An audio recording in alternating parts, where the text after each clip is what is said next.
Comienza PoloRadio. Bienvenidos. Good afternoon, Federico Levy and the whole team of PoloRadio in Argentina. How are you guys? I'm very excited today. We are going to be talking to Annabelle Garrett from Postage Stamp Farm. So here is Annabelle. How are you? I'm well, thank you. It's so awesome to have you today.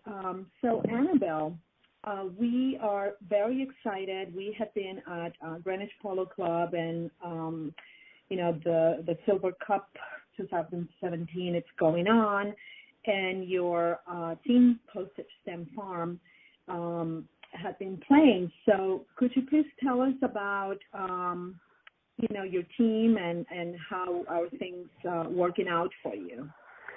So this is my second year playing here in Greenwich and my second season of 1 year anniversary, so to speak, of playing the high goal.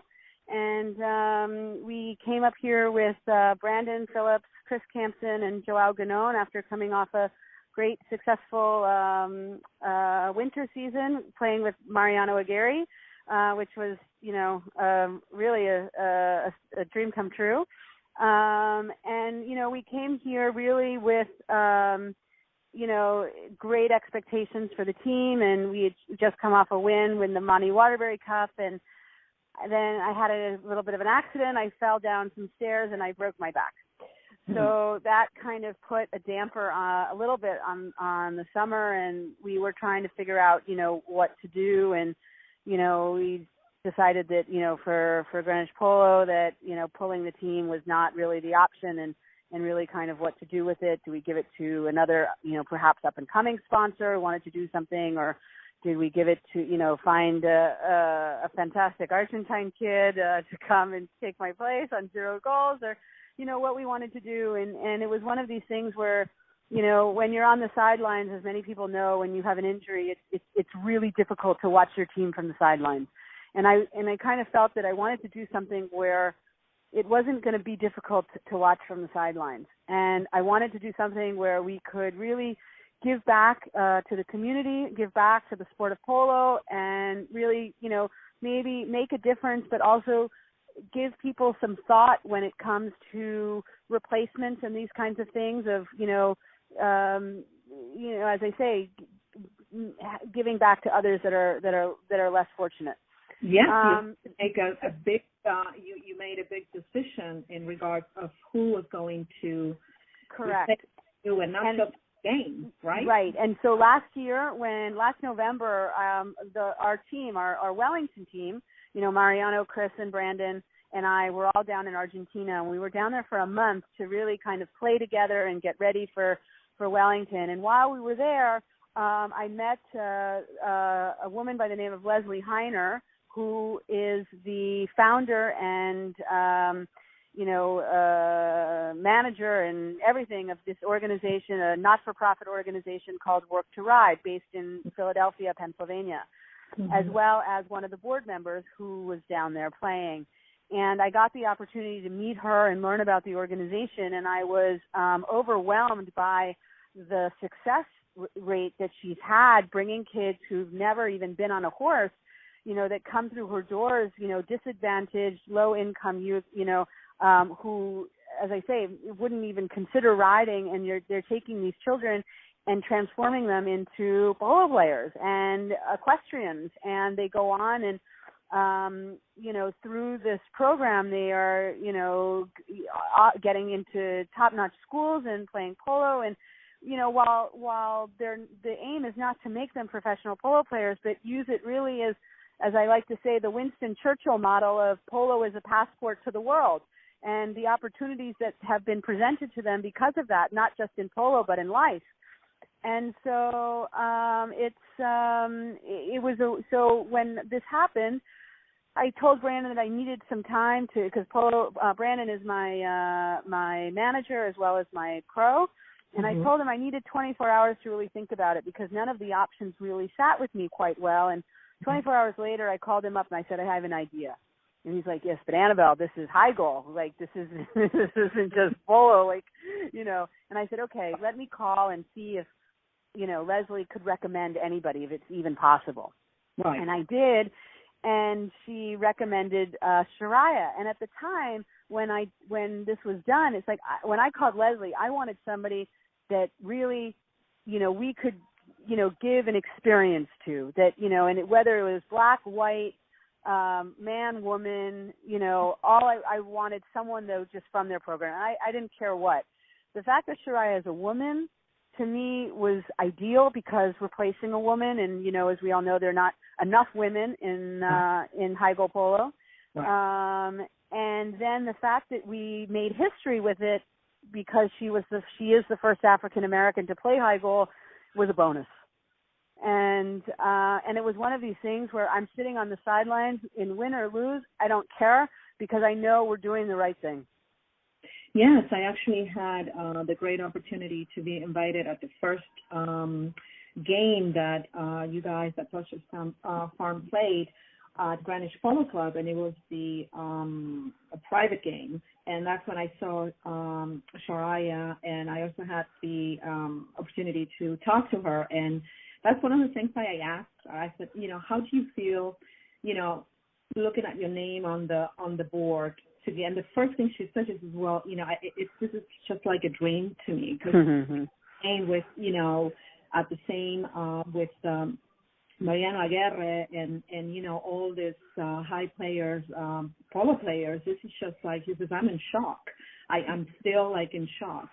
And I said, well, you know, this is really like inspiring in so many different ways. Not only because she's a woman, and as you said, there are not that many women polo playing, but also, you know, the whole story behind her coming, you know, all the way from Philadelphia. There's so many things. Like, it was just like, I was telling her, I was like, this is just amazing. And people loved her. I mean, I was there also. And she's such a lovely girl, too. I mean, she's humble, and she's eager, and she has all the right mix of everything to succeed in whatever it is that she wants to do, and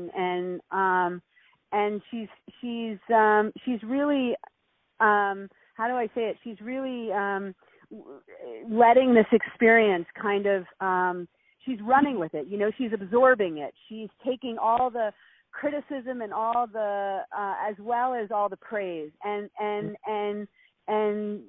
really learning, which is what's also so wonderful.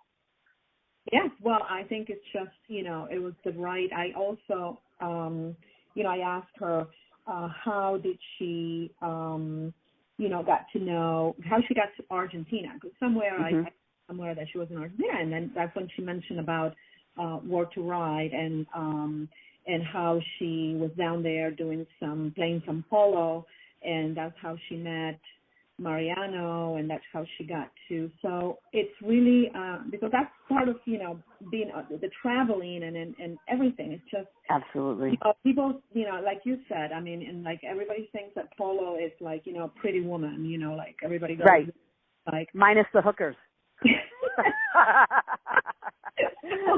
It's like, you know, it just goes, you know, a little bit beyond that. It's, you know, something like this, and someone like you know, that also took a chance. You know, it's like, it pretty much reminds me of the story with Sunny when she was also plays on this, you know, her polo team, and you know, when the patron or whoever, you know, or the captain, whatever, you know, realized that it was a woman playing there, it was like she thought, you know, oh my gosh, you know, they're going to kick me out now, you know, because like, it's not that, but it's amazing. It's you know, it's extremely inspiring, and it was just beautiful how. I mean, I was there, and you could tell, you know, the kids also, you know, they were like all like so excited to meet her, you know, with their bowls, and that's what polo is about, you know. It's about the horses and about, you know, everybody on a polo field become one, you know. It's a whole. It's the ponies, the polo players, you know, the managers, you know. It's just like great. It was just amazing. So what is, and the thing that I would like people to know also in Argentina is that you also have it's called the Postage Stamp Farm Foundation. Yes. So what is behind that? What is that you do there?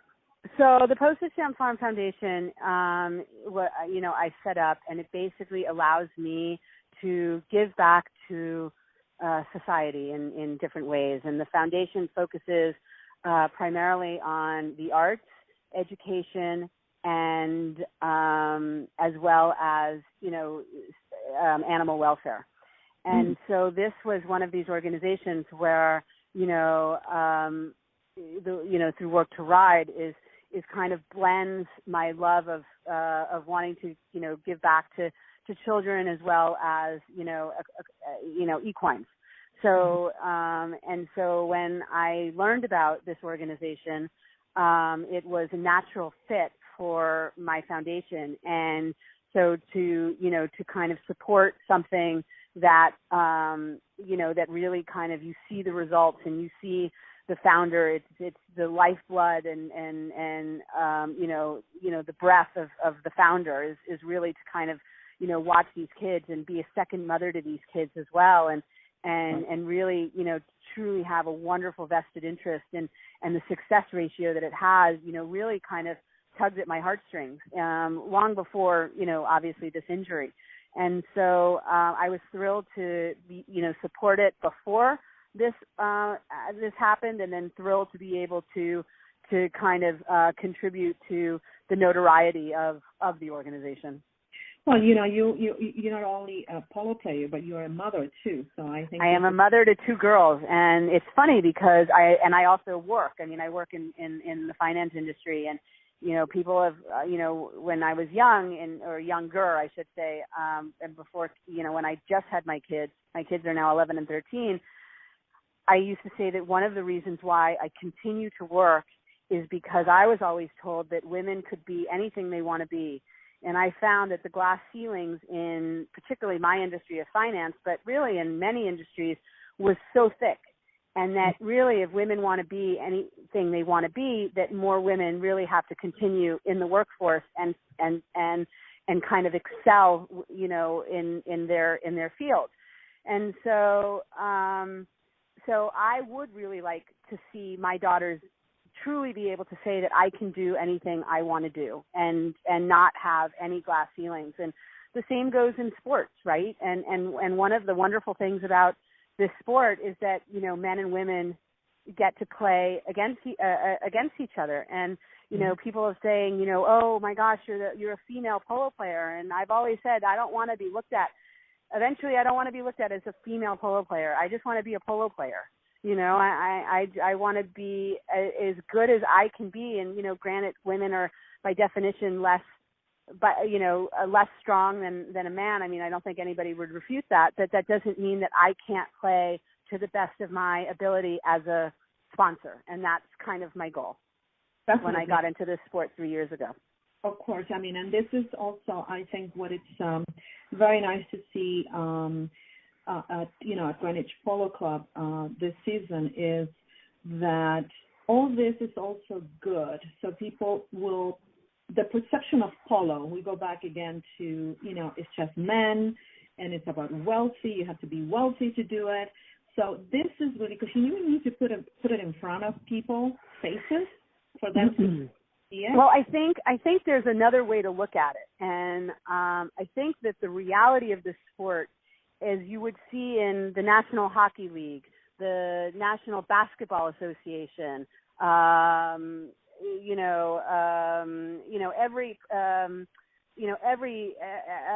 every professional sport, baseball, whatever you can think of. The reality is, at the highest level of the game, the owners are generally white males.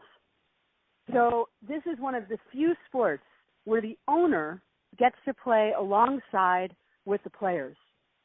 And so arguably it is no different than any of these other sports.